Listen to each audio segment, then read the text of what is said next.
schedule, does it just switch on? Yes. Yes. Yes. Hello, everyone. Welcome to the Thirsty Thursdays, our PD time together. As always, it's lovely to see you. It's great to see our 4 viewers and our 144 who watch it later on.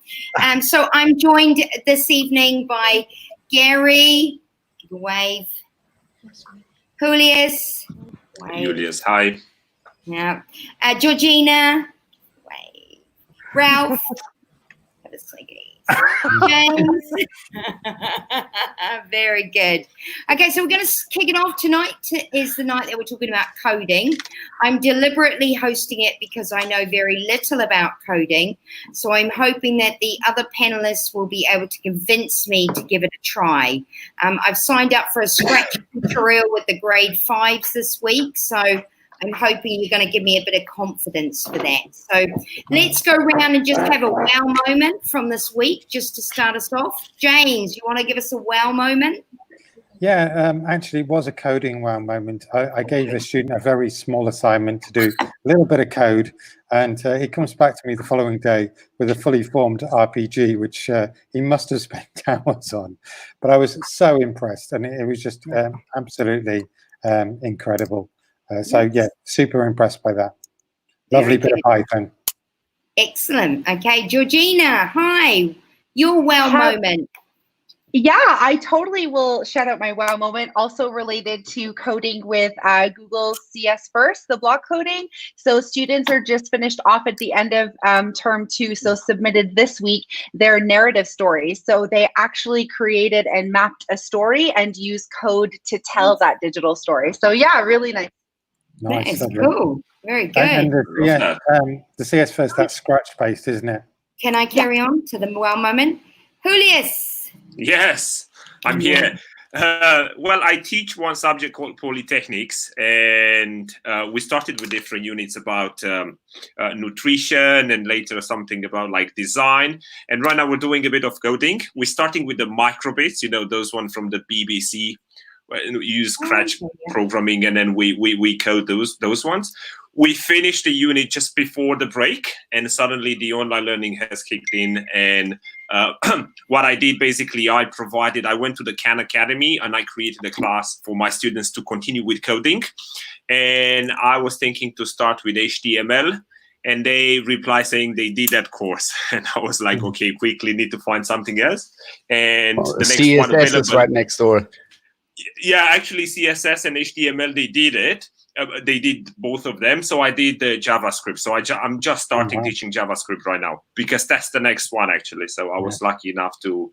And also, I love Khan Academy, as it's like you can create a classroom, you can assign different topics, and then you can check them straight in there. So nice, good, good little tip there. Gary, hello to you. Oh, okay. Sorry, I'm going to jump. Wow moment. We'll come back to you. Gary, do you have a wow moment? Well, basically my wow moment happened connected to coding is giving Scratch lesson to my automotive students. Okay, I was wondering why programming or coding to automotive students, but it's part of their curriculum. So we need to, as a teacher, I have to be creative. So I use Scratch, and then I ask them to create something like, if you're driving and if you're going to turn right, what you need to do? You have to signal that you're turning right.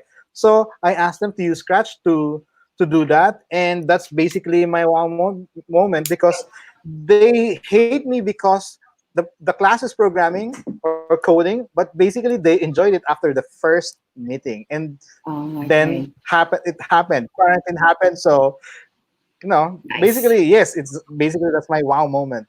So great. There you go. Very good. We'll definitely come back to that, Gary. Ralph, can I have your wow moment? I want to mention 2 things. I also have a Scratch lesson where a student did not only program to the point where I expected him to program, but finished the whole tutorial and even made the zombies into green, darkish looking thingies, which was not in the plan. So it looked awesome. I was very impressed. And the other moment would be that I was annoyed with one class, a high school class, and I was frustrated and just used a common sense media lesson, and it went great. And I enjoyed it. They seemed to have enjoyed it. They worked well. So, hey, we mentioned it last week. Common Sense Media did me a great job today. Oh, excellent. Very good. Hello, Neil. Hiya. Hiya. And we just started, so we just wanted to grab your wow moment from the week. Oh, so many.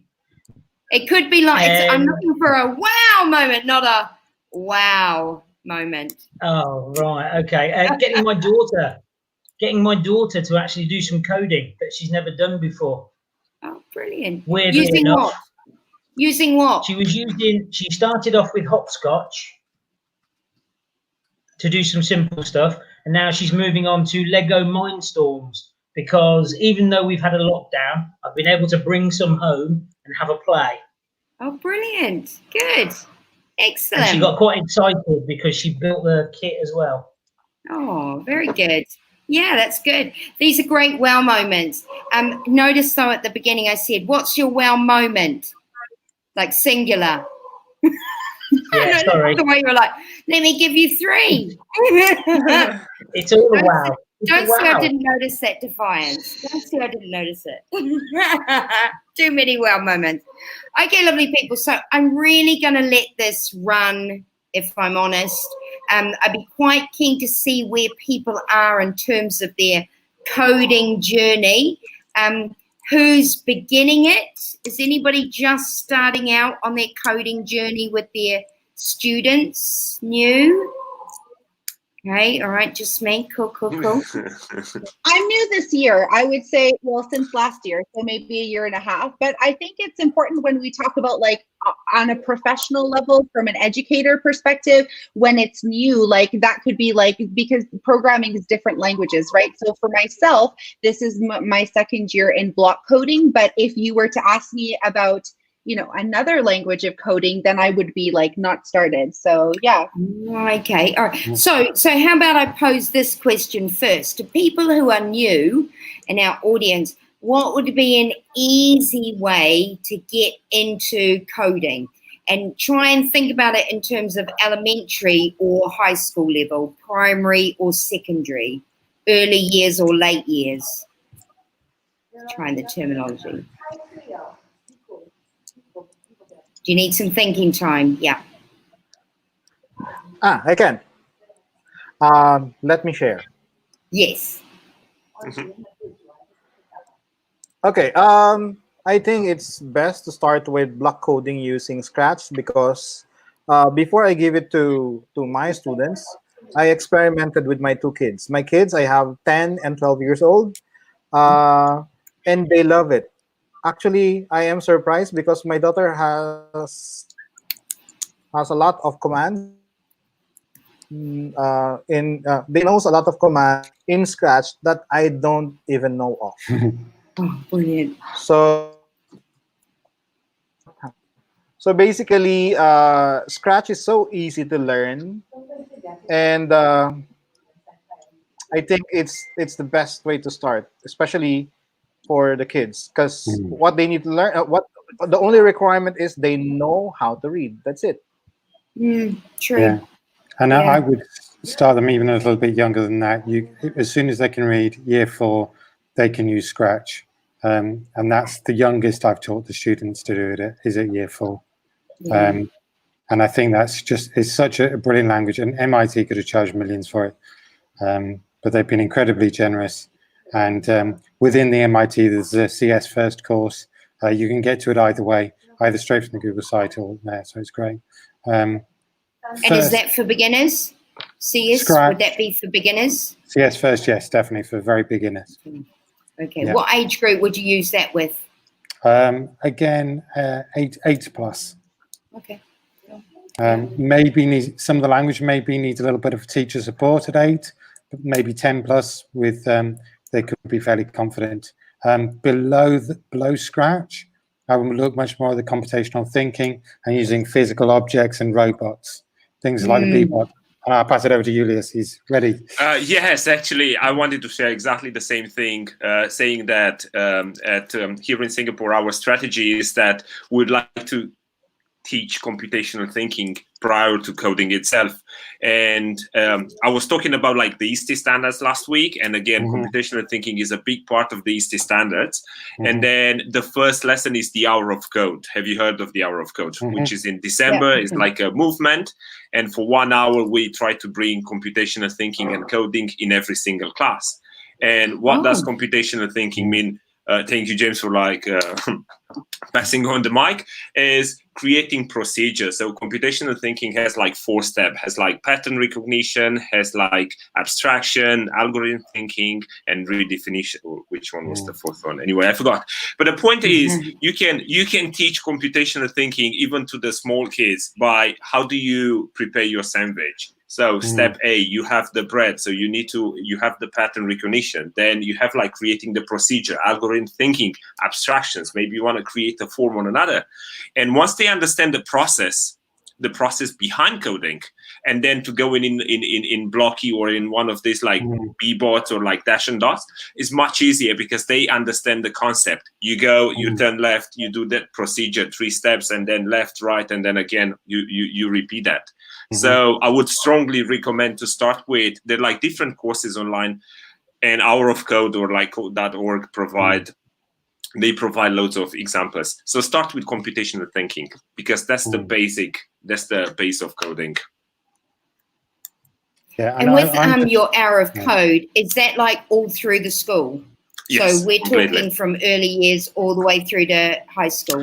Okay, we have from 18 September, months to 18 years. Yes. Oh, really? Yeah, 18 to 18. That's so quite 18 scary. months to. Oh my gosh. Yeah. Yeah.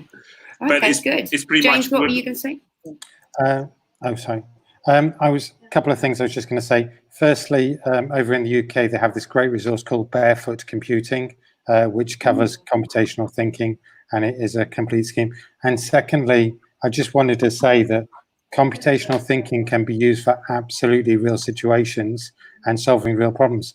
For example, when I had my year 3s, they were having lots of fights in the playground because they didn't understand the rules of the games of Tigger, Tag, Tick, whatever it is. And so we used flowcharts and computational thinking to get them all to agree the rules for each of those games. And we solved actually many fights. So sometimes when you need to solve a problem, you bring a computer scientist in, just as Bill Gates is trying to help out right now. Nice, okay. Sure. Georgina, would you have any suggestions in terms of where you would start? So if you were new to coding. Absolutely. So at the previous school I was working at, I like that somebody brought up Bbot because our students down in the early years school, we had the actual physical Bbots, and we also had the Bbot app on the iPad. So there was the station for the iPad work, and then there was also the mats on the floor, and they could program the Bbot to go around. So it can be as early years they can use that for programming. And then for the older students, I was part of the CS First that I was talking about earlier. I was part of that beta program with Google when they first rolled that out, and back in Egypt. And we were using it with a year 4 class. So I don't remember if, James, you said it was year 4 was the earliest group you used it with, or somebody else? The Bbot, I went all the way down to year 1. All the way down. So with CS First, with the block coding, we started that in year 4. Oh. No, year 4 was about right. Yeah, year 4. Yeah, right, yes. And I know that there was a computing teacher at the last school as well who was really awesome and really big on coding, and he did use it with his year 3s. So I think it's just a matter of like gauging your students and seeing what level they're at, because if they have someone like James at their school teaching coding, then maybe they're going to be a little more advanced than other students. So yeah, I think it's important to gauge where your students are at. Yeah, and for me, before you get onto the block languages, it is the ability to have a good grasp of reading. That's the key thing. But they can use a lot of the iPad apps before that, so long as they're highly visual. So Scratch Junior is good step below that and quite helpful. And Hopscotch is good too. And there's even a little Bebot app if you haven't got the robots. Neil, I was going to come to you in terms of your school, because I know you're high school, but is there anything happening in early years that you know about that lends itself to moving up through the school? No, they want us to come up with a plan where we can sort of like backwards think. So we're using our high school to go backwards, because we do computer science at grade 11 and 12, but we don't do it before that. We only do design. So we're going to, take it backwards, which is why I brought in some of the Mindstorms to the school, so we can start having some clubs. And one of our new maths teachers next year is highly skilled in computational thinking and coding. So that's going to be a big bonus for next year. That's good. Okay, so these are all really good for starting points in terms of things like that. So if we were to move on to how do you, and this is a big thinking question, how do you put it across the school? Because in my ideal, computational thinking, all these kinds of things, instructional language, even when you're looking at literacy in the younger years and things like that. But how do you sort of take it to the teachers or get the teachers to come to you? Because I'd like to see it sort of filter through every sort of subject here if we can. How do I make that happen? Discuss. I think that is always a challenge, and I would say good computing does require specialist help, really, I think, when you get at the top end. But at the low end, those computational concepts are really easy to grasp. I think you have to make it highly visual. You have to make resources that are really going to attract people. And the Barefoot is a good place to start in terms of giving teachers resources. If you're a British curriculum school, it's actually in the curriculum, and that gives you a good start point to get in there. But also look at the most natural links, particularly with maths, because that problem solving, and if you're an IB, again, you have those natural links with the skills. And problem solving is a major skill, and you can link it straight into computational thinking. So try to not drag them too far. Just try to bring them that first little baby step and take it from there. But I'm not saying everybody's going to turn into an amazing computing teacher and be able to fly out Python left, right, and center. But I think every teacher should try and have a go, at least with Scratch, for instance. And once you get the bug, I think you can find that you're able to help people so much. It's unbelievable. I mean, it's been teachers who've extended Google Meet with things like thumbnails and stuff like that initially, and that's been fantastic because they've been able to program those things. But when you're saying like it's in the British curriculum, is it a standalone subject, or is it like weaved into all the subjects? It is a standalone subject in British. Yeah, because I'd like to see how it can be. Because as you say, it shouldn't be a standalone to me. Computational thinking, as you say, it solved problems on the playground. It helped children write instructional language, putting together a sandwich in early years literacy. So. I'm not trying to turn the teachers into, Python masters, but how do you get them for them to be understanding computational thinking? I can hear myself in the background. I think a good, yeah, there is a bit of feedback now. I'm not sure. Someone got the YouTube on. Yeah, maybe. Yeah, I would like to, I forgot what I was going to say now. Go figure. Oh yeah, digital skills. So when we take a look at, what is a digital citizen and being able, we live in a digital world. And so what do we need to be able to do? It's that whole idea of building the skills, like you're all saying, from an early age. And I saw flipped classroom tutorials commented, and that was their big tip as well. So is it a matter of taking our long-term or medium-term plan and hacking it out on a chart paper or visually on a Google Doc or a Jamboard or whatever it is, and have teachers say, right, where can we slot this in? Or how could we apply coding here? Or how could we use block here or Python there, and what language? So just, those nice visual mind maps. Yeah. Even you hit the nail on the head there when you say digital citizenship and digital usage and stuff. Because again, that's often a debate where they feel that the computer teacher or the IT teacher should be teaching digital citizenship as a standalone. And that's anybody, any teacher that's using devices and the internet should be teaching digital citizenship alongside it. And so, you know, totally again, agree. we come back to coding. totally So that's kind of the same of being. No, go.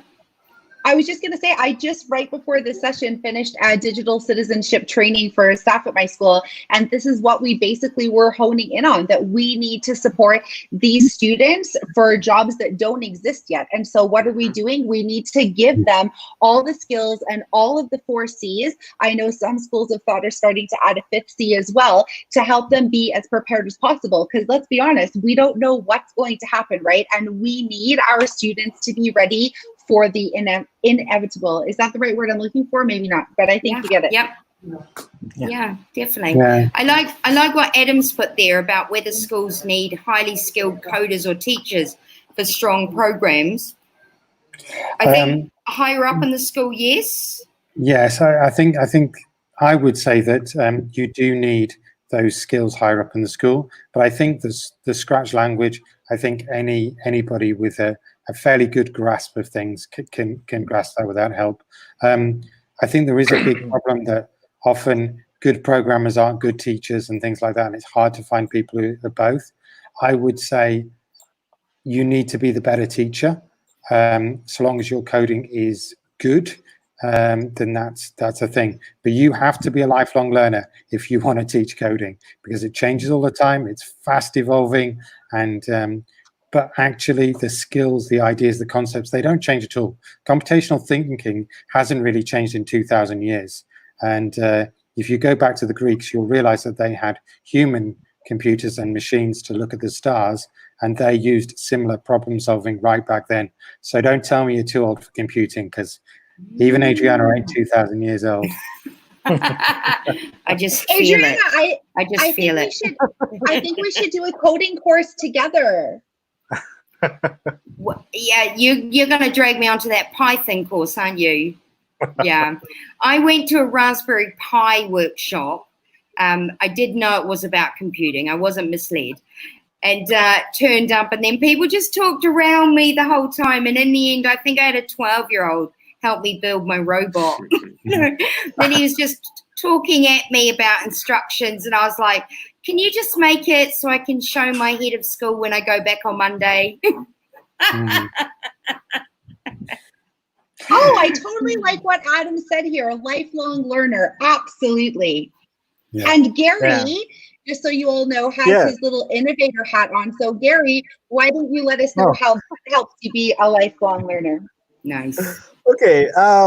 To be a lifelong learner, you just have to be always curious. Because if you don't know something, you don't stop. You just ask yourself. You have to look for the solution. You have to ask yourself, how can I do this? So being a lifelong learner, you shouldn't stop learning. You should always continue developing yourself, and don't be afraid of saying, I don't know this, and because you have to ask people around. You have to ask so you can learn. That's what a lifelong learner is, right? And I think that's just a skill that every teacher should have. Being a reflective teacher is another thing that's just really, really important. So that's really key to things. Okay. So and also the way you treat the situation right now with the lockdown we're all experiencing, right? If you're a lifelong learner, you look for like opportunities right now to grow. You look for you have like so much time that you can spend it like learning something and or getting other skills as well. Yeah, I mean, I have to say, I certainly haven't got bored yet. There's so much to do at the moment. I just set up a green screen in my room today. That's exciting, green screen. That is. Did you paint it? I know, it's my bed sheet actually. It's a blue screen. I made it because I had to record the video for the students, which was good. And right now I'm thinking to create the tutorials in this way. Nice. Wow. Is that your Nepal? This is you do that. Sorry, what was that? Is that your steps challenge? The video that I saw earlier. Yeah, the one that I sent you. Yes, correct. That's brilliant. It's brilliant. Yeah. Do you want to just give a little shout out for it now while we're thinking about it? Yeah, that's for like the outdoor program I'm organizing at school, and I created a challenge for them called Climb to Reach the Everest Base Camp. So with the blue screen in the back, I recorded myself being in the Himalayas with Everest behind me, and then what I did, it's a bit of computational thinking as well. And I created an Excel where they need to record their steps. So you need to measure the height of your floor. So mine is like 3.5, and then you need to climb it back and forth like 300 times every day. And then you key in those numbers, and then you see like what's your level. So Marina Bay Sands is like 98 meters high. Kuala Lumpur Tower is 400. So you need to reach different milestones every day. And Everest Base Camp is at 5,000. The altitude is 5,000 meters high above the sea level.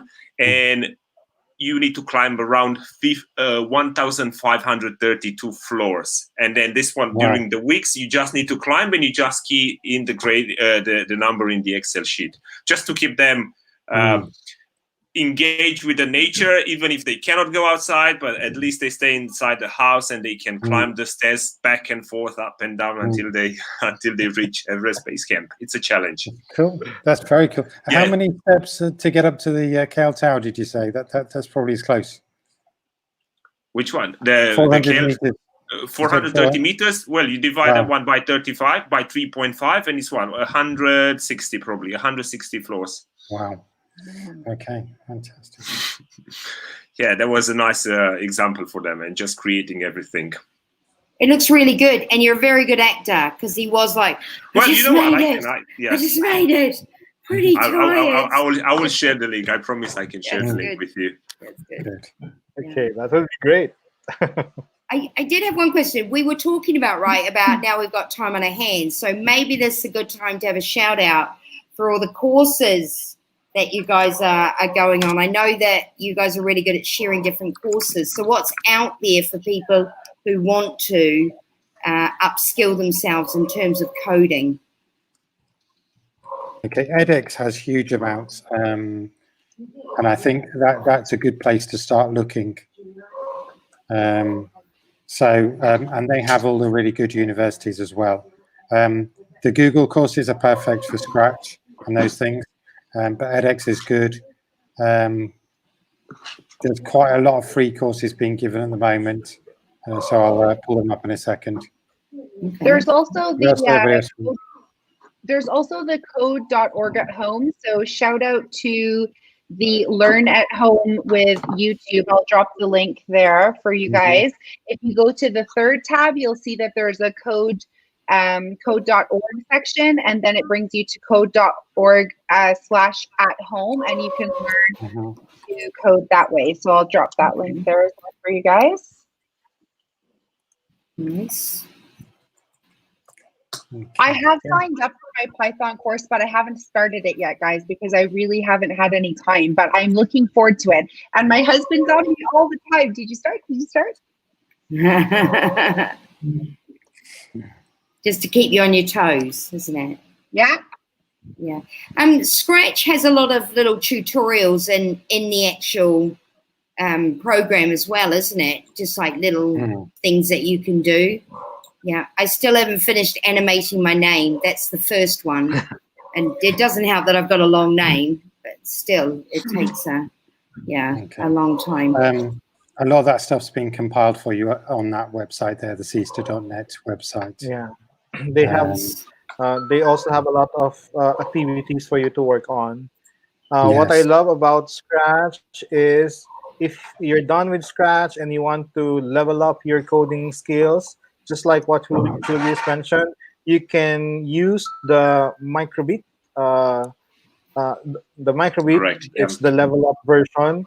So you have now a physical device wherein you can connect your device to your computer and experiment on it. You have a lot of experimenting that you can do, and after that you can go to Arduino if you're done with microbit.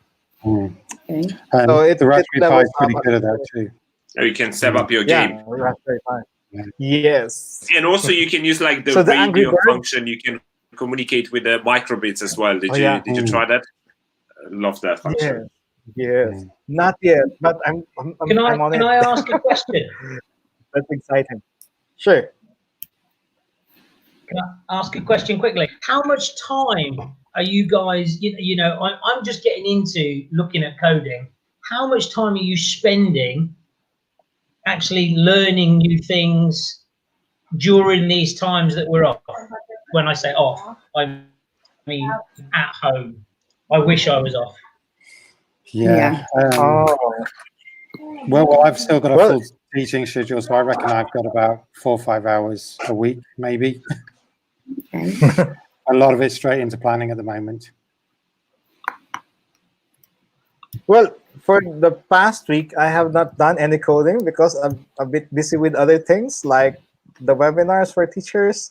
But before that, I become busy, I spend around 3 to 5 hours a day for Scratch, for Microbit, and going to Arduino. Because I'd like to experiment. I am not yet done with Microbit, but I'd like to see how it's done in Arduino. Because I'd like to discover what's the difference between Arduino and Microbit. So I'm done with Scratch, but I don't know all the commands. But I'd like to do something in a specific thing. So I use Microbit at the same time. After that, doing it in Microbit, I use Arduino. So I mean, if I you're didn't planning master stuff with anything, but I'd like to see. If you're planning stuff with electronics, Arduino is definitely the way to go. And it sounds like you have a project in the back of your head.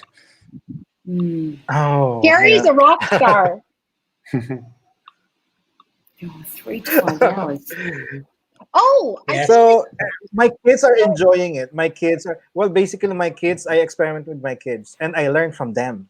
That's what I like about coding. You don't have to be always the person with the super knowledge, but you let your kids learn and then you learn from them.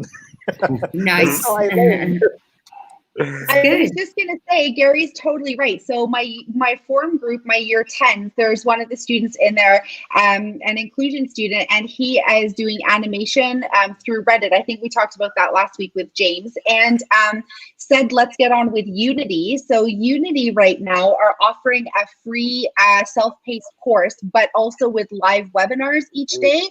And my secondary students have started doing that, and they were kind of doing it as a collaborative project. But I have to say, I have fallen a bit behind because I've been very busy. But this is brilliant. It's literally a really good example also of online learning during the school closure. So the way that it's set up with reflective questions, watch a little video, similar to like CS First with Google, that's a video-based curriculum. And then they can open the Unity platform and learn to code. So like it looks just like one of those old video games, not like the new ones that they have back in the day when I was a kid. And, we had little Mario jumping over to get, save the princess and whatnot. Yeah. So it's really cool. Just like that. This kid here asked me a lot about how do you do this? How do you do that in Scratch? So since I don't know the answer, go ahead, experiment, and then teach me when you're done. So this kid of mine. Say hi. What's his name? Gabrielle. You say hi. Hi, Gabrielle. Hi, Gabrielle. Okay. He's a super coder too. Gary shared photos of his kids busy at work coding to make the microbits work. I remember. So really well done. And really inspiring that families doing that at home. So we can remember too that maybe this could be a family project that parents want to get involved with. So way to go, Gary. Good. Yeah. Thanks. Just in terms of what Adam has said here, and like we're alluding to Neil having projects and things like that, could we, especially with online distance learning, is there potential to actually just pose a question about, solving a problem or creating a project and then just letting them go in terms of I think it's that classic coding? problem. I think the problem is you need a certain amount of skills to be able to do anything. So you need the input, but a lot of the input for computer science, there are really good courses already made. So I think there is that opportunity. But what I always worry about, and particularly with online learning, is that in the beginning stages, you don't know if those kids are going to get super frustrated and you're going to cause a lot of stress. So unless you really know the kids, and if they're enjoying it, that's great. And if they've already got a head of steam, that's great, let them go. But I would never do it with a beginner, because you give them a bad impression of coding in the beginning, they're never going to want to code again. I mean, otherwise, why isn't everybody coding? You know, we've had technology around since the 80s, and a lot of it has been really badly taught. And that's why, you know, a lot of people don't know how to code, because, you know, there's a shortage of people who are able to teach it, and teach it in a way that's engaging and fun. So I would say it's great for people who have a body of knowledge to get them started. And then there are students I can definitely set a problem to, and they will come back and have a go. But I wouldn't set it to anybody who wasn't that way inclined, if you know what I mean. Because you need to build them first. Yes, I agree. Okay. Now that brings up a really good point that I wanted to pitch to the panelists about a coding club just for girls in the school. And there are pros and cons to it. You talked just then, James, about creating stress and stuff. And we had a coding club in a previous school, all boys. And I know that there were some girls in my class that were interested in coding in class, or I thought, but weren't turning up to the clubs. And they said it was because it was just all boys in there. So, you know, what do you think about having a coding club just for girls? I think it's an excellent idea. I think it has to be female-led. I think it's no good me leading an all-female club. I mean, I'm approachable and everything, but I think if you're to go down that route, it should be female-led and female throughout, and the boys should stay well away from it. Because, and I am trying to get one of my year 12s to think about doing it. With me obviously providing background support and coding knowledge. But I've had other girls who've said, look, you know, this is the reality of the world. Don't give the boys an inch. You know, make sure we're in it and make sure we beat them. And that works well for some of my kids too. But I have to say, since I've come, we're not quite at 50-50, but we are 40-60 in terms of numbers of GCSE. So we're definitely in the right angle. But yeah, I do think it's a good idea if you can get a female-led and female throughout, then I think you should offer it, because I think it's a great idea. Can I jump on that? Yeah. Georgina, this is the point where you have to get Adriana involved in the Python course, just so that she can go to her next school with that knowledge to lead a girls' coding club. I think she's already inspired herself. Look what she's leading today with all of us, right? Totally inspired, totally. If anybody can lead a club, then Adriana can. Sorry, go ahead. I'm on it. Put it on your to-do list. In my previous school, I was the one who introduced the coding to my students. I was with a exclusive school for girls, and no one taught them or introduced to them coding. So I was the first one. And so you ran a girls coding club. Awesome. Yeah, yes. And during the first hour, a student shouted, "Sir, I hate you!" Huh? So I got surprised when she shouted that way. So I asked, "Why do you hate me?" She said, "'Cause I cannot stop. I hate you. I cannot stop." But it's almost time. So they are so engaged. They like it, and they have good questions. That when they ask me questions, you know that they are really thinking. So they are so engaged, and they love learning how to code. Basically, I use the code.org for the first day, because they have to know the environment first, and then I expose them to Scratch. So there you go. Do you think if we offered coding earlier in there, because I think Chris was saying about the year 2 girls, which is fabulous if you've got younger starting from there. So if you start with a coding club for girls at a younger age, could it be that as you get further up in the school, there's not a need for that, as long as they've got access to a club? Because I'm always very mindful of the fact that I want them to get involved and have a safe space, but eventually I want it to be a level playing field, and I want them to feel that they are just as capable, so that when we get to the older age group, they don't feel that they need to have a safe space. They know that they can go to any club and it's a safe space and they're appreciated. So maybe what Chris is saying in terms of keep it younger, and then by the time you get to, you know, perhaps high school level or older, they are confident enough that they are, you know, they're happy to just join a club. I think we have to expose our kids at a younger age, because it's like a language. Coding is like just like any other language we're in. If you expose them early, they will learn it early, and they will have better grasp of the language if they are exposed early. Yeah. So that's what I think of coding. Exposing girls at an early age, they will be better when they grow older, right? Yeah. Yeah, no, good And point. that's quite good, Hi, because Ralph. my daughter has started doing the Lego Mindstorms at home and the Hopscotch. And before we had all the shutdown, when her friends came round and they were watching her on her iPad, they're like, "What are you doing?" And she's going, "Oh, I'm just programming, you know, the Lego Mindstorms robot that I built." "Oh, what does it do?" "Oh, it follows lines, it follows people, it can shoot guns, it can do this, it can move its head, it can bite." And they're going, "How did you do that?" So she'll sit and she'll show them how to do things. And she's 9 showing 11-year-olds how to do that. Yeah. Yeah. You know, So and really, it grows when from really, there. if kids have Learning. come around to play with her, she should be playing with them.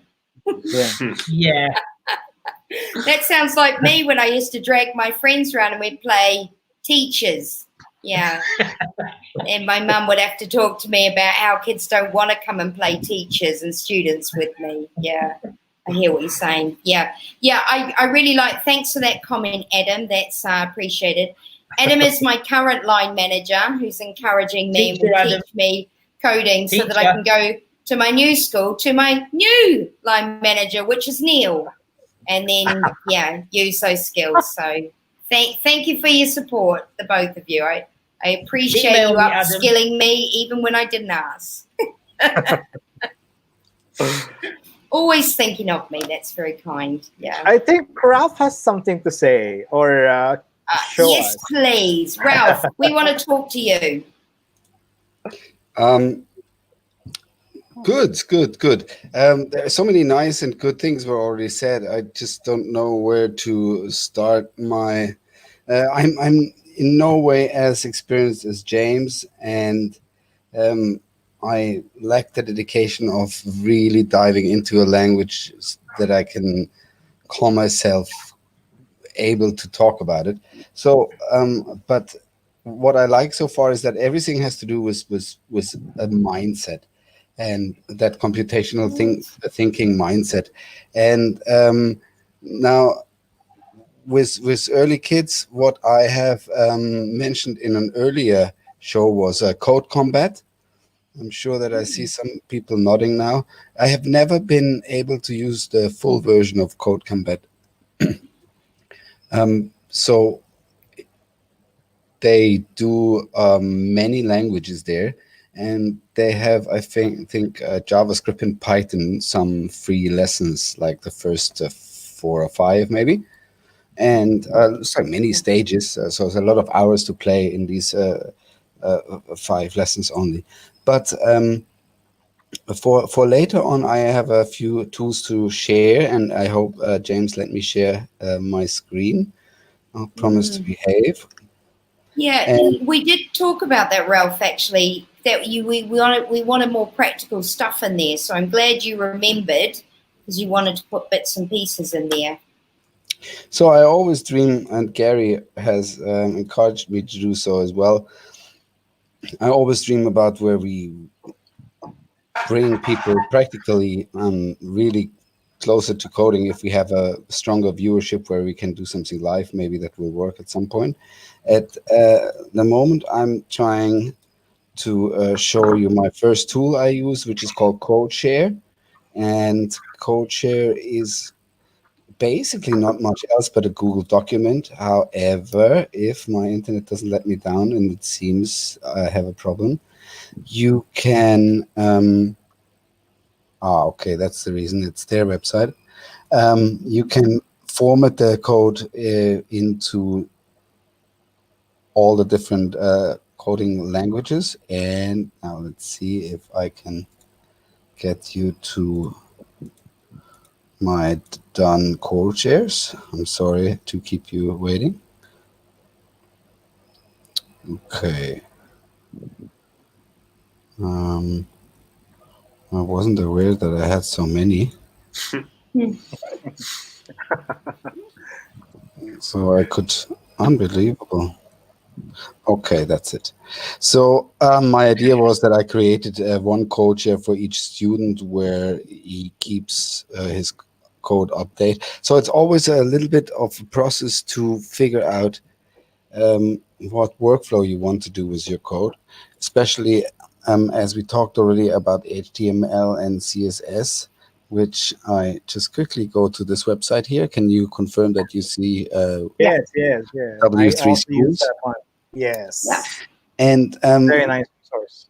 now, what was said before is that the students already knew CSS and HTML, which is fair enough. But even those two blocks here can be studied so deeply that you can spend years. Web developers study years all these functions and learn more and more. What is so great is with W3 schools is that you always have this try yourself window where you have on the left side the code, and on the right side instantly can see the results, which is a very, very nice feature. However, what I don't like is using these online coding, which is even much more professional one, is CodePen, where you can also subscribe to CodePen Pro, which is used by professional programmers.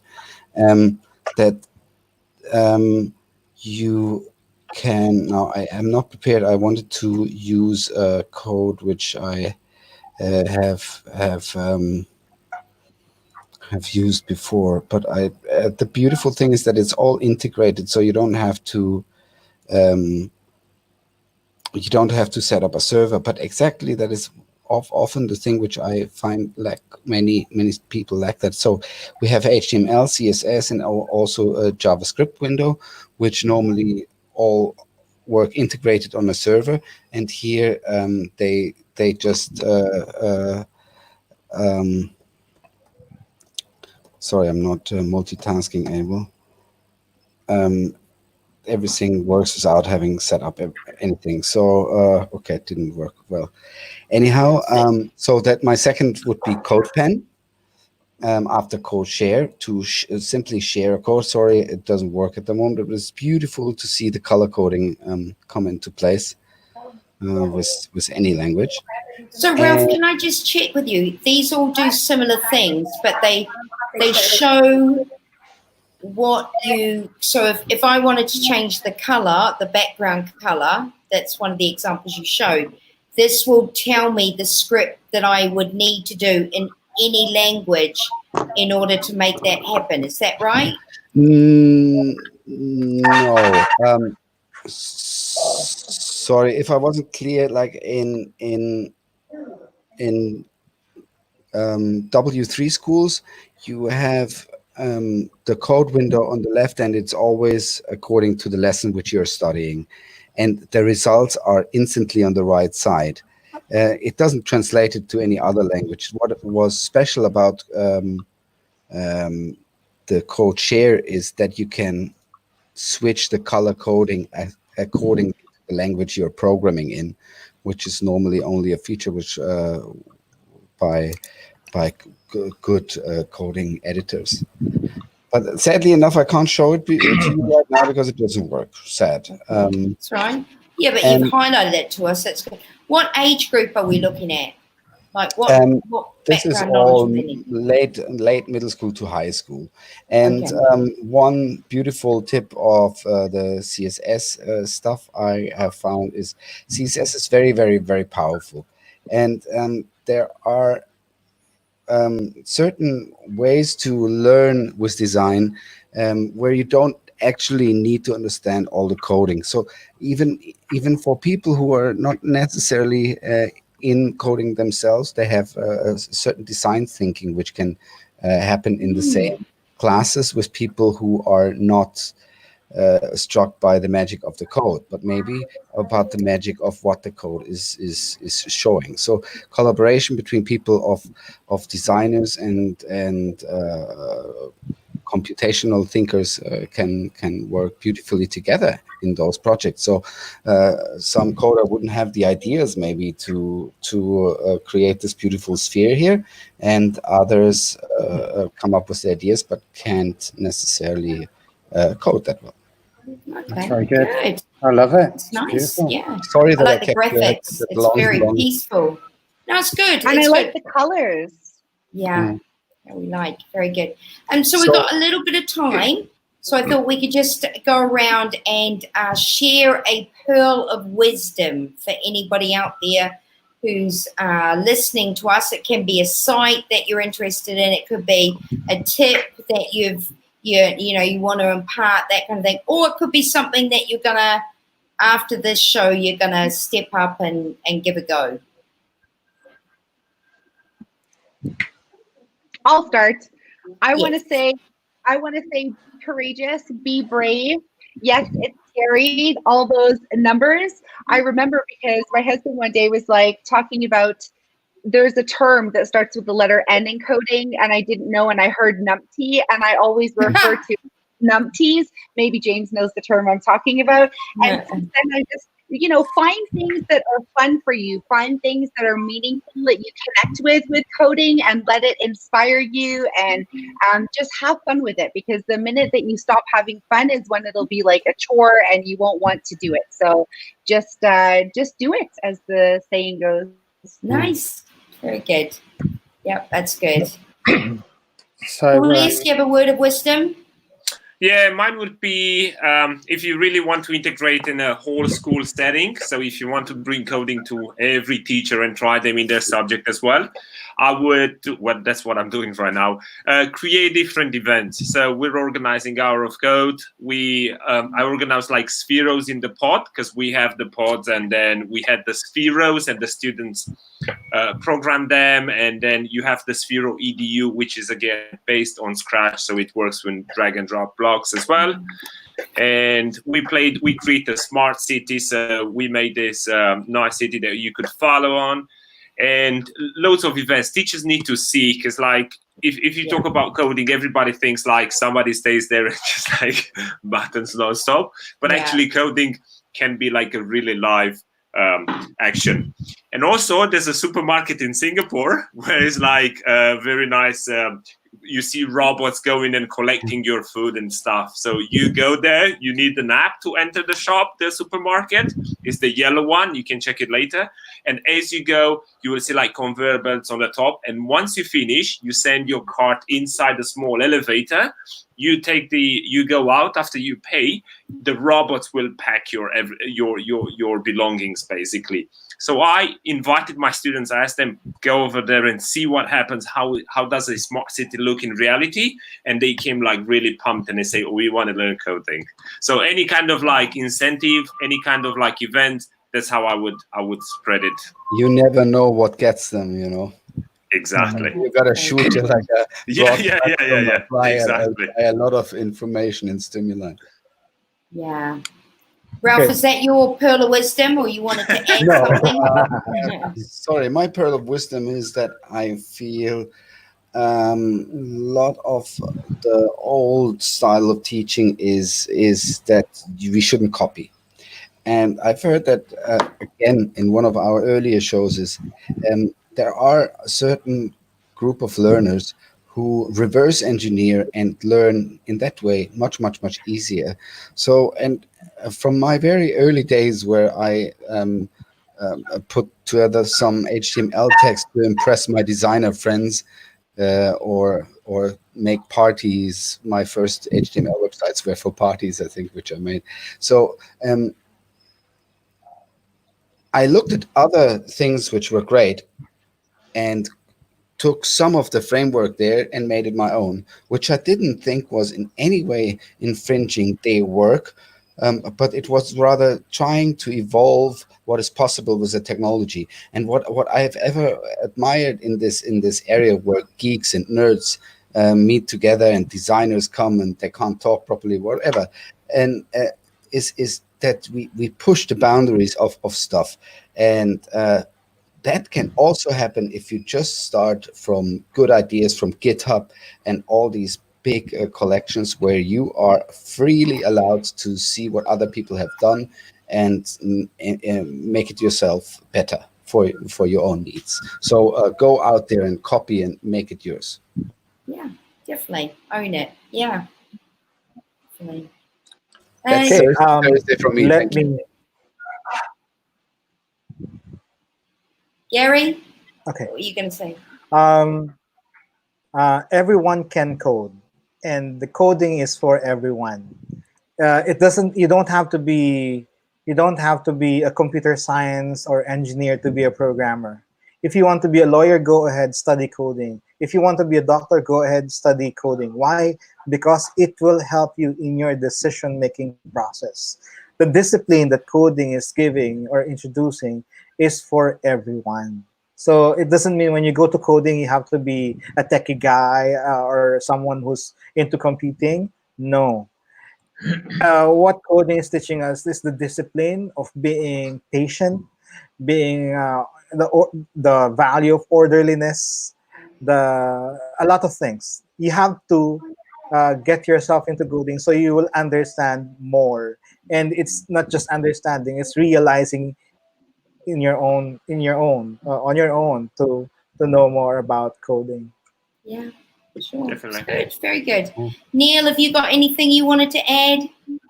I would say embrace change. Nice. Now is a big time of change.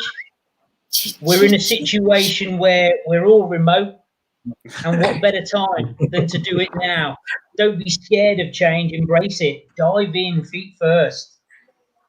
I'm a traditional woodworker, and I suddenly, a few years ago, just went, right, that's it, I've got to get into this computery stuff, or else I'm going to be left behind like my father.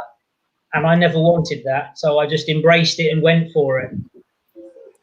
Yeah, nice. And that Very would be good. my advice. Excellent. The last word needs to go to James because he is the expert coder. We bow to him, Yes. and this was his topic. So, James, you get the last word, my friend. In which case, But I am conscious of share my time. screen. I know, but I've got controls, so tough luck. Do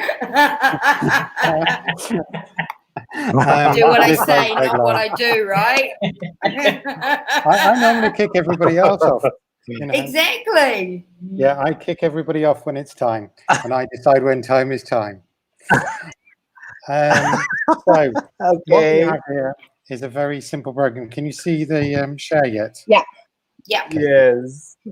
Okay, so you can see x equals around 4.5, print x. And so what is that language? What is that application? this is Python, and this is a very simple application called thing.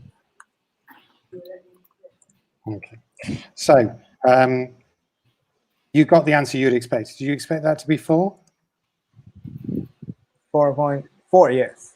Yes, so round changes its round. Okay, so now what I'm going to do is x equals round, and I'm going to do 5.5. So that is 6. Ooh, 6 is it? I think so. You think so? Anybody agree, disagree? Because if it's an odd and it's 0.5, I think it should be the next number. Oh, See, absolutely on the money. I think it's 6. Yeah. Do you know why that's the case, Gary? You clearly do. Because according to my math teacher, when I was in grade school, when you round an even number, if it's 0.5, it's still an even number. It should be It's the 4. nearest even number, right? It's called a I don't know banker's what the round. rule is, but I just remember it. But in the UK, 4.5 either rounds always up or always down if you're the tax person. And what's fun as a project is to say, oh, you don't like that behavior. You don't like it. It's not working the same way as your maths. Okay, change it. And last week, my daughter did exactly that. So she changed it so it worked exactly the way as her maths lessons. And she overrode that function. And that's the key point about programming. You, as the coder, have the power to do exactly what you want. It's incredibly empowering for whoever it is.